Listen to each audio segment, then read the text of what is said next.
जय हिंद। हम लोग देख रहे थे चैप्टर 3 को, दो चर वाले रैखिक समीकरण, जिसमें हम लोग प्रश्नावली 3.3 को बना रहे थे, जिसमें पहला का 5 सवाल जो प्रतिस्थापन विधि से हल करना था उसको हम लोग कर लिए थे। तो आज हम लोग करेंगे इसके आगे, पाँचवा के बाद छठा सवाल। 5 तक हम लोग कर चुके हैं, छठा आज करेंगे। तो छठा में सवाल क्या कह रहा है, जैसे कि आप देख सकते हैं कि 3x/2 माइनस 5y/3 बराबर -2। एक और समीकरण है x/3 प्लस y/2 बराबर 13/6। इसे प्रतिस्थापन विधि से हल करना है। तो चलिए सवाल को देखते हैं। तो जैसे कि देख सकते हैं कि 3x/2 माइनस 5y/3 बराबर -2 और x/3 प्लस y/2 बराबर में 13/6 है।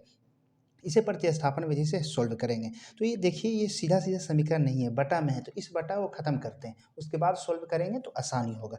तो देखिए, इसका हम एलसीएम ले सकते हैं। पहले एक को कर लेते हैं, फिर दो को कर लें। तो एलसीएम इसका लेंगे तो 2 और 3 का एलसीएम हो जाएगा 6 हो जाएगा। अब बताइए, 2 तिहाई 6, 3 आया भागफल, और 3 में 3 से गुना करेंगे तो 3 तिहाई 9x माइनस 3 दूना 6, 2 आया, 3 दूना 6 2, तो 2 पचे 10y और बराबर में -2। इसके नीचे एक तो है, क्रॉस गुना कर लेते हैं, तो 9x माइनस 10y बराबर 6 दूना -12। इसको समीकरण 1 बोल लेंगे, समीकरण 1। अब इसी तरह समीकरण 2 को भी हम लोग चेंज कर लेते हैं। तो समीकरण 2 यहाँ पर देख सकते हैं, तो इसको यहाँ पर उतार कर बनाते हैं। x/3 प्लस y/2 बराबर 13/6 है। एलसीएम ले लेते हैं, 3 और 2 का एलसीएम 6, तो 3 से 6 में भागा दें तो 2, और 2 में x से गुना करेंगे तो 2x प्लस 2 तिहाई 6, 3 आया भागफल, तो 3 में y से तो 3y। उम्मीद करते हैं कि भिन्न के जोड़ घटाओ तो आप लोग के आता ही होगा, बराबर में 13/6। देखिए, सबसे बढ़िया क्या करते हैं कि इसको क्रॉस गुना ना करके हम यहाँ पर काट देते हैं 6 से 6। अगर नीचे दोनों हो, सेम अंक हो तो कट जाता है, लेकिन अगर मान लीजिए 6 यहाँ पर और 6 यहाँ पर आता, कटता नहीं, बल्कि ये क्रॉस गुना हो जाता है। तो बचा क्या, अब बताइए, यहाँ पर एक बचा है, तो एक लिखे या ना लिखे कोई फर्क नहीं पड़ता, तो डायरेक्ट यहाँ से उतारेंगे हम 2x प्लस 3y बराबर 13 बराबर 13। अब बताइए, ये बन गया हमारा समीकरण 2। अब इसको सोल्व करना प्रतिस्थापन से आसानी है, क्योंकि प्रतिस्थापन बहुत सारा सवाल हम करा चुके हैं। अगर अभी भी आप लोग नहीं सीखे हैं तो इसको ध्यान से देखिए, उम्मीद करते हैं सीख जाइएगा। तो चलिए हम लोग स्टार्ट क्या करेंगे, समीकरण 1 से। बनाना कहाँ से स्टार्ट करते हैं, तो समीकरण 1 से यहाँ बना लेते हैं। समीकरण 1 से स्टार्ट करेंगे, तो लिखेंगे समीकरण 1 से। आप लोग अपना कॉपी में सीधा बना सकते हैं समीकरण 1 से। तो समीकरण 1 में है कितना, तो बोलेंगे 9x माइनस 10y बराबर -12। हमेशा याद रखना है कि x वाला को इधर रखना है बायां तरफ और y वाला को दायां तरफ। तो 9x इधर है, माइनस में 10y, हम बताएं कि y वाला को उधर भेज देना है, बराबर में उधर जो पहले है -12 उसको तो लिखना ही है, लेकिन इधर है माइनस में 10y, उधर भेज देना है, तो आप बोलेंगे प्लस में हो जाएगा 10y। तो अब x का मान निकालना है, तो x का मान कैसे निकालेंगे, तो -12 प्लस 10y और बटा में क्या आ जाएगा, तो 9 आ जाएगा। x का वर्तमान मान कितना है, तो -12 प्लस 10y बटा 9, याद रखना है x का ये मान है। अब हम लोग लिखेंगे x का मान समीकरण 2 में रखने पर, x का मान जो है उसे समीकरण 2 में रखने पर, तो समीकरण 2 में इसे उठाकर रख देंगे। समीकरण 2 को यहाँ पर उतार लेंगे। समीकरण 2 में है कितना, तो बोलेंगे 2x है प्लस 3y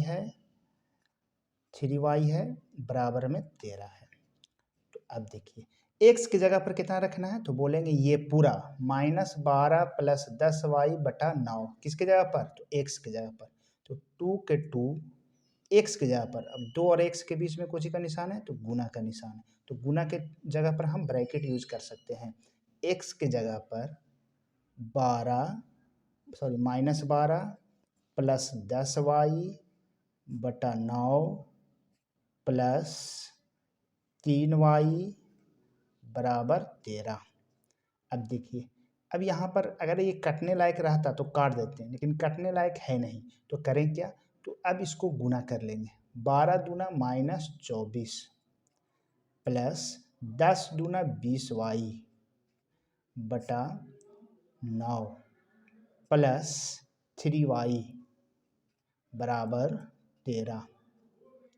अब क्या करें यहाँ पर, अब देखिए इसके नीचे एक है, भिन्न के जोड़ बनाएंगे, ये पूरा एक पद हो गया और ये पूरा एक पद हो गया, तो एलसीएम लेंगे तो 9 और 1 का एलसीएम 9, 9 से 9 कट गया तो एक बचा, एक में गुना करेंगे तो कोई फर्क नहीं पड़ता, इसलिए बोलेंगे 9 से 9 कट गया, सेम ऊपर वाला उतर जाएगा। -24 प्लस 20y प्लस 9 एकम 9 तो 9 दिए 27y बराबर 13। अब देखिए -24, 27 और 20 दोनों प्लस में है, तो 27 और 20 को जोड़ेंगे तो कितना हो जाएगा, 47y, 47y और बटा में है कितना 9 है, बराबर में कितना है 13 है। अब क्रॉस गुना यहाँ से कर लेंगे, -24 एकम -24 प्लस 47y एकम 47y बराबर 13। हाँ तो सॉरी, यहाँ पर गलती थोड़ा सा हो चुका है, गुना कर लिए हम लोग गलत। तो देखिए 13 नमा 117 होगा, 13 नमा 117। अब देखिए तो 117, 13 नमा 117, 117 और 24 को जोड़ लेते हैं, तो 117 और 24 को अगर जोड़ते हैं तो 7 4 11, 2 और 1 3 और 1 4 और 1 141 आ रहा है, 141, तो 141 हो गया, तो 141 बटा 47 भागा देते हैं, 141 में 47 से, तो कितना बार में कट जाएगा, 3 बार में कट जाएगा, 47 थी 141, तो 3 बार में ये कट गया, तो y का मान कितना आ गया 3, y का मान कितना है 3। अब हमें निकालना है किसका मान, x का मान निकालना। x का मान कहाँ से निकलेगा, तो देखिए ये वाला जो हिंदी वाला लिखे हैं उसके जस्ट ऊपर वाला लाइन से, मतलब x बराबर क्या दिया हुआ है, -12 प्लस 10y बटा 9। अब देखिए यहाँ से x बराबर -12 प्लस 10 और y की जगह पर कितना आया है, तो y की जगह पर 3 आया है, तो बताइए y की जगह पर 3 रखेंगे तो 10 दिए 30 बटा में कितना 9, तो x बराबर 30 में से 12 गया तो 18 और बटा में 9 काटेंगे तो 9 दूना 18, x बराबर 2 आ गया, x बराबर 2 आया और y बराबर कितना आया है 3 आया है। तो चलिए अगला सवाल को हम लोग अब देखते हैं। तो अब देखिए सवाल नंबर 2 को, प्रश्नावली 3.3 का प्रश्न संख्या 1 का पूरा हो चुका है, दूसरा सवाल हम लिए हैं। दूसरा सवाल इंटरेस्टिंग है। अब इंटरेस्टिंग कैसे, क्योंकि इसमें 3 समीकरण दिया हुआ है। जैसे सवाल कह रहा है कि 2x प्लस 3y बराबर 11 और 2x माइनस 4y बराबर -24 को हल कीजिए। पहले तो हल करना है और इससे m का वह मान ज्ञात कीजिए जिसके लिए y बराबर mx प्लस 3 हो। मतलब 2 समीकरण नहीं है बल्कि 3 समीकरण है। तो देखिए यहाँ पे 2x प्लस 3y बराबर 11 है और 2x माइनस 4y बराबर -24 है और y बराबर mx प्लस 3 है। यहाँ पर 2 समीकरण तो ऑलरेडी रहता ही था, एक समीकरण को और इसी को हम समीकरण ही मान लिए। तो ये दोनों के हेल्प से हम x और y का मान ज्ञात कर लेंगे प्रतिस्थापन विधि से, और इस x और y के मान को इसमें रख देंगे तो ये जो m है, x और y के मान को यहाँ पर रख देंगे तो ये जो m है ये यहाँ से निकल कर आ जाएगा। तो यहाँ पर 3 मान निकालना है, इसलिए 3 समीकरण को दिया गया है। चलिए सोल्व करते हैं प्रतिस्थापन से। तो प्रतिस्थापन से सोल्व करने का तरीका क्या है, समीकरण 1 से चलना हम लोग स्टार्ट करते हैं। तो लिखेंगे समीकरण 1 से, समीकरण 1 से, समीकरण 1 में है 2x प्लस 3y बराबर 11।